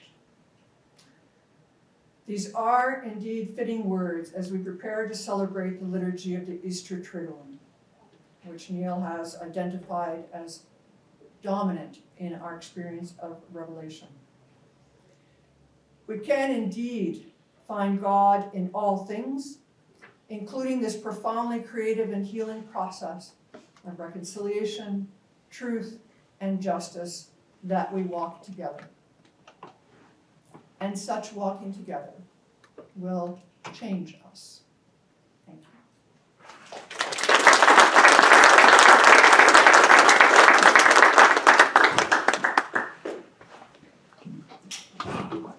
Thank you both so much. Now, I'd like to open the floor to comments and questions. And Rob, are there people online that are posing questions also? I'm going to let them know. Okay, thanks. Other Rob. Other Rob. Hi, I'm Other Rob. Thank you all three for wonderful comments. Grant, I have a question for you. You mentioned Muller's Chalcedonian approach to this question of continuity and change, if we want to use those terms. Is this, I mean, this ends up having quite an afterlife in the 20th century too, but is he the first to kind of employ this Chalcedonian kind of analogy, you could say, for change? Or is he getting that from someone else? I don't know if he's getting it from someone else, but the sort of controversial formula that he uses is that the church is an ongoing incarnation. Mm-hmm. And this is something that Karl Barth sees as just Muller is like leading to Vatican I, leading to a kind of divinization of the church. So, but I'm not sure if there's a precursor to that, so it's just specifically Chalcedonian. Great, thanks so much.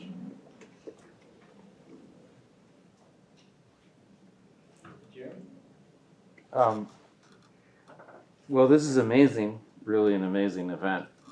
And so I'm grateful to all of you. I have so many things that I'm thinking about and will be thinking about for a long time.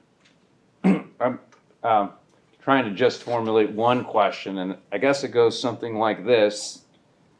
One of the weird things Lonergan does in the Way to Nicaea text is talk about the what he calls the ratio of dogma or the ratio of doctrine.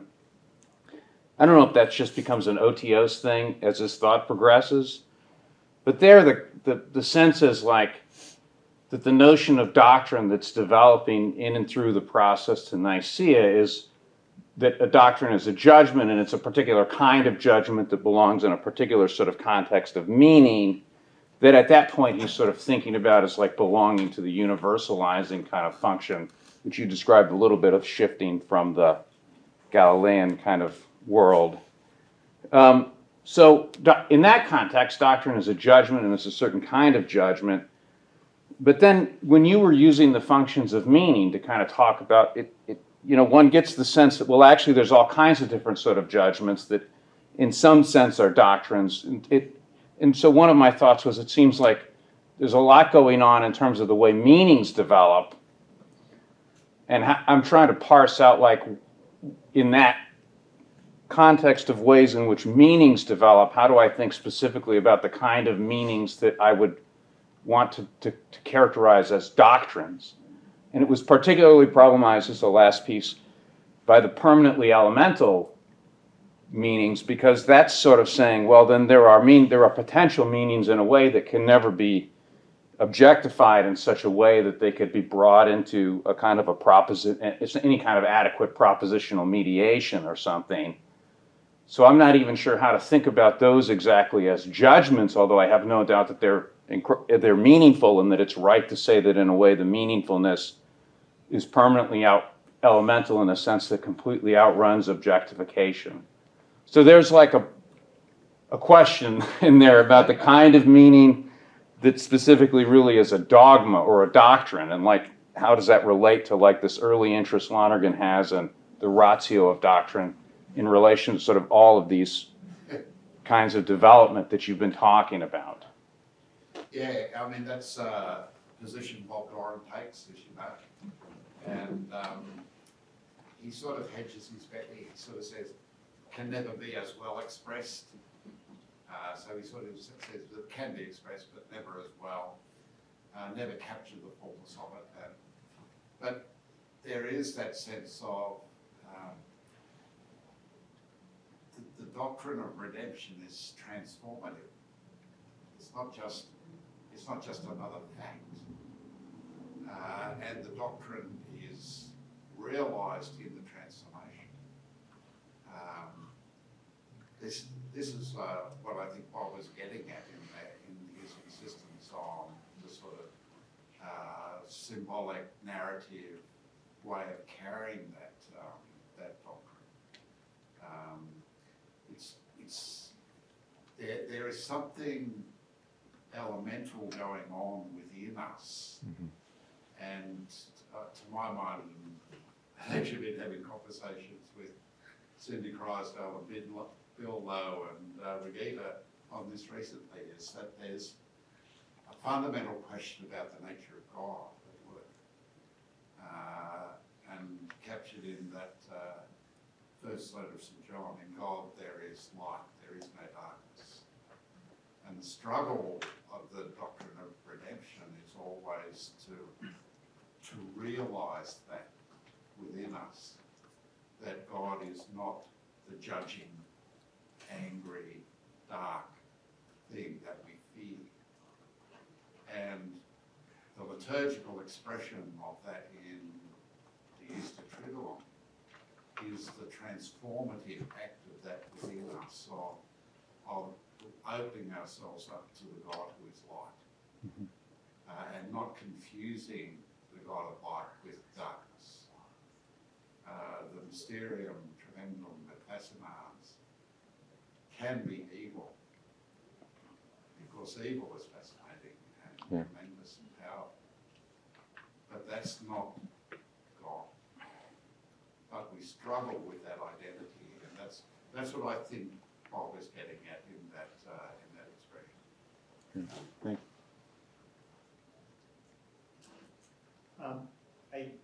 I'd like to sort of jump in on this and see what either Neil or Cristina or Grant or Jeremy or anybody else might have to say. So when I was sitting in my classes where Lonergan was talking about the road to Nicaea, he made a big point of comparing what Athanasius was doing with what Piaget said was the rise of formal operations, and it had to do with operating on propositions. Now I have to admit, this is a scary thing, I was already teaching here as a member of the Boston College faculty. I had no idea what he was talking about, but I think I've sort of gotten a little bit farther along. And what I would say that Lonergan was saying was that the emergence of that level of doctrine was what you might call second order doctrine. So it was saying something about what could be said. What could be said was coming out of elemental meaning, but it functioned in the in term that Lonergan used, which is almost anathema in a postmodern context of control of meaning. So what the meaning of the created communication of God as God is and God's own self through grace to us can never be fully said in words in a way that it can be lived out and manifest in people's expressions and bodily postures and so on. But that there was this need to say, well, it means this, but it doesn't mean that. And that's a very limited judgment. Mhm. And it isn't expressing elemental meaning so much as refining elemental meaning. And so it's doctrinal in that sense. And I don't know if that responds to what you were raising. It seems to me Bob Norris has onto something very, very important in saying that there are certain ways in which doctrine, in the sense of, or revelation in the sense of God's communication of God's meaning into humanity, can never be fully expressed in words, though it can be expressed in the way people live.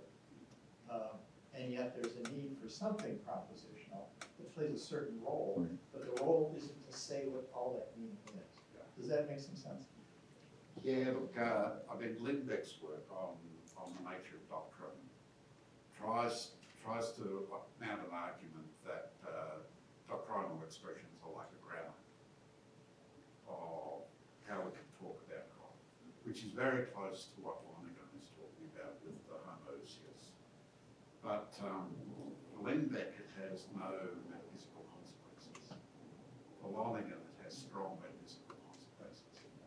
And that's the difference. It is a grammar, but it's not just a grammar, because propositions are true when they relate to reality. The other is that, and it is about control, and this is what I find so fascinating about when theologians write on redemption, how difficult that control of meaning is, because, and you see it historically. In fact, Lonergan, in his work on redemption, will say, well, if you read it this way, that's heretical, that's blasphemous. Yet we're littered with people reading it exactly that way. So there's something really gritty about this particular doctrine, where we so quickly move from its true meaning to its opposite. And that's what I'm trying, presently one of the things I'm trying to nut out for myself. Cristina or Grant, do you want to jump in on that?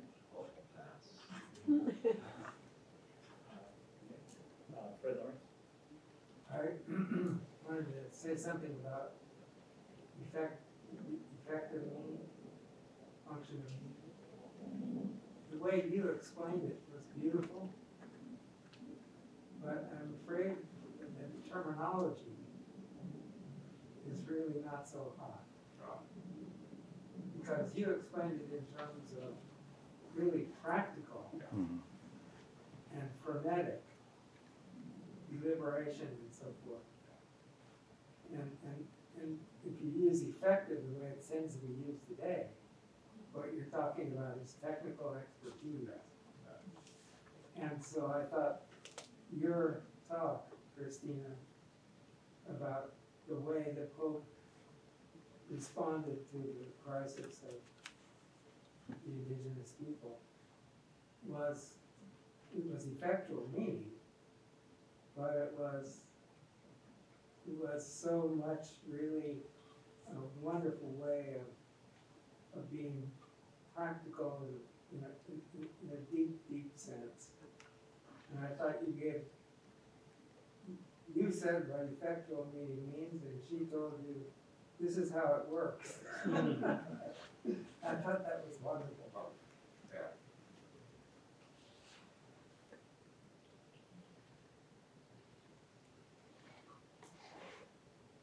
First drop. So we actually have a question from Zoom, from Brian O'Donoghue, or Nick Okay. O'Donoghue.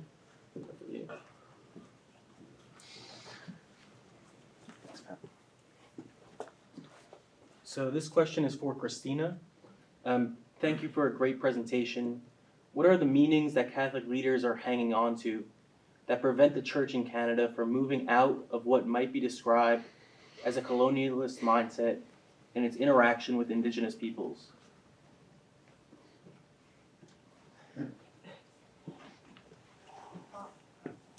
I don't know if this is gonna answer that question directly, but I did think that a question like that might emerge, because I don't really push into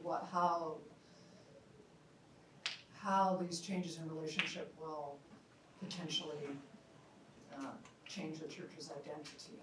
But I think it's in areas like, what do we mean by evangelization? This word is so difficult. What do we mean by mission? I also, thinking there just wasn't not enough space to go there, but I was reading a little bit about some of what Bob Doran has said around Fred Crow and some of Fred Crow's, the things he was writing in the 1980s moving forward about the Holy Spirit and about how do we make sense of other religions.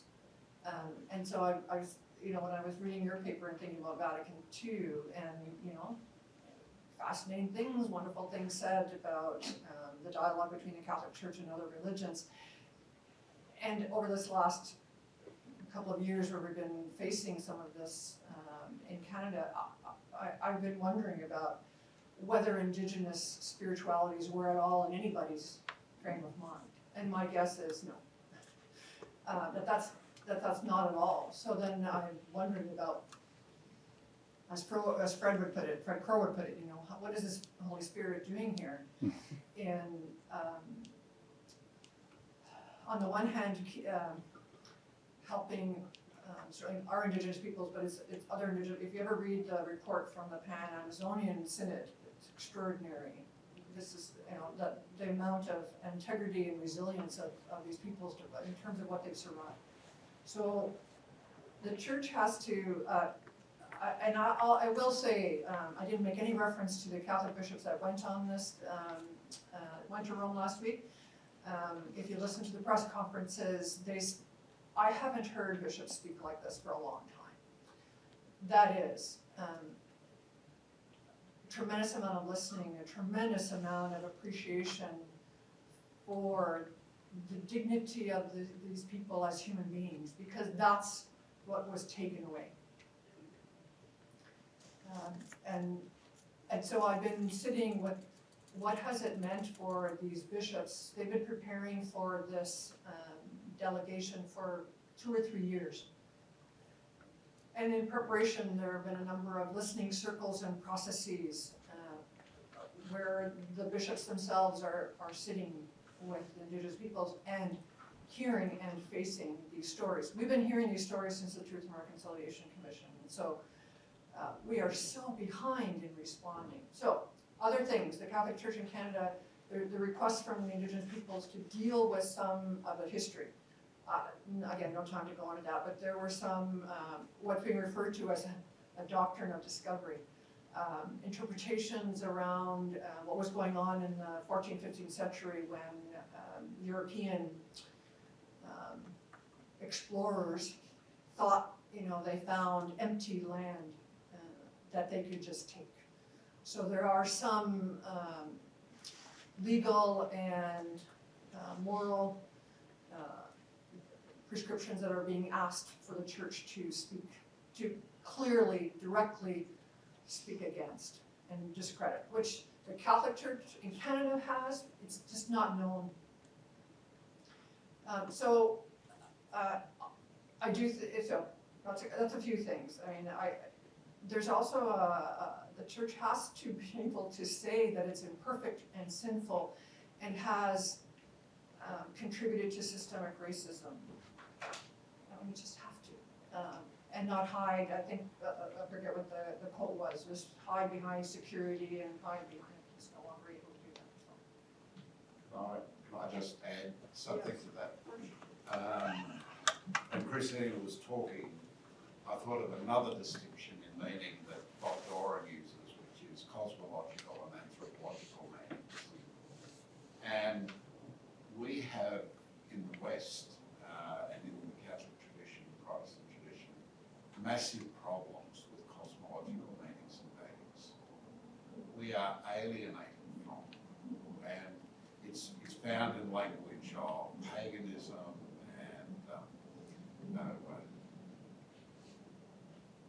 it's also closely linked with the whole environmental issue, because we're simply not attuned to the cosmological meanings and values which are at the heart of Indigenous cultures.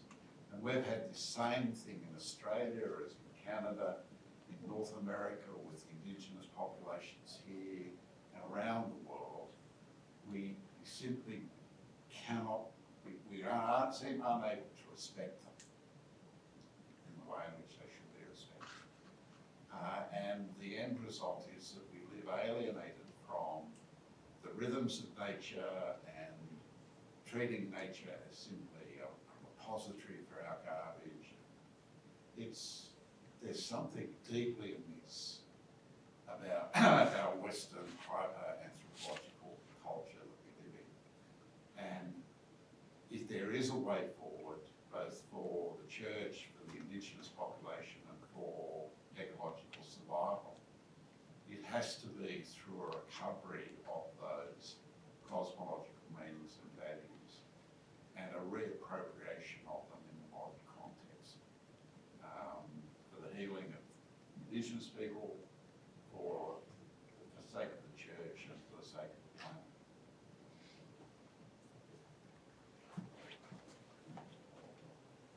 planet. I'd just like to thank you all. This is a personal comment. And this might be perfectly obvious to everyone, but I was thinking as you all were talking that the question of development is usually located, the development of doctrine. And I got the impression while you all were talking, especially with Neil's talk about expanding it to include different functions and carriers of meaning, that perhaps the better category would be the development of the body of Christ, or the development of the church. And I was wondering if any of you had thoughts about that, to expand it from a development of doctrine to a development of the church. Sounds like a good idea. Could write a book on it. There's a challenge. I think Neil just invited Ron. Whoever invited that. So, thank you all so much. We are at the end of our time for today. And as I like to say, let's put a semicolon, not a period, in this conversation that has been so richly opened up by Neil and Cristina and Grant. Thank you so much.